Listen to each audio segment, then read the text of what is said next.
À l'approche des fêtes de Pessah, la Pâque juive, les forces de l'ordre sont sur le qui-vive alors que les menaces d'attentats se font de plus en plus nombreuses. Selon un haut responsable des services de sécurité contacté par InfoLive, les menaces d'enlèvement sont plus réelles que jamais. C'est dans ce contexte que le Shin Bet vient d'établir un rapport annuel sur les activités terroristes palestiniennes, un rapport secret dont InfoLive TV s'est procuré quelques extraits, vous délivrant en exclusivité les inquiétantes conclusions. Dans ce contexte de menace, la clôture de sécurité qui sépare Israël de la Judée-Samarie apparaît comme le meilleur rempart contre la terreur. Depuis sa construction, le nombre d'attentats est en baisse significative, mais les groupes terroristes continuent de s'infiltrer dans la zone où sa construction n'est pas achevée.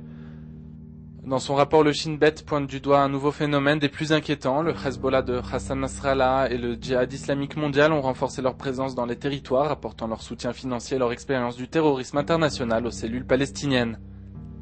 Le Hamas reste quant à lui l'organisation la plus active en matière de terrorisme anti-israélien. Depuis son accession au pouvoir en janvier 2006, le mouvement de la résistance islamique a considérablement amélioré ses capacités en armes et renforcé ses liens avec l'Iran.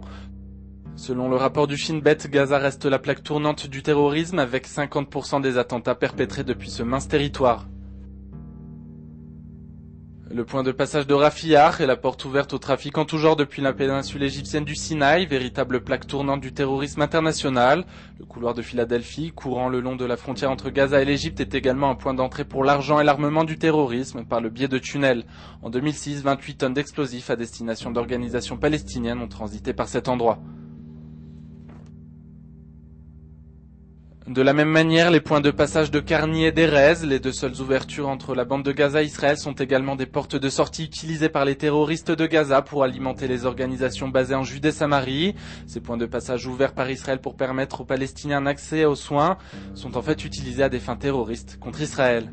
Le bilan dressé par ce rapport est troublant. Alors que le nombre d'attentats en Israël a diminué en 2006, les menaces d'attentats, elles, ont connu une croissance exponentielle. Deux conclusions peuvent être tirées de ce rapport. La bonne, la guerre que mène Israël contre le terrorisme palestinien est un succès. La mauvaise, alors que les initiatives de paix fusent de toutes parts, la réalité sur le terrain est des plus inquiétantes.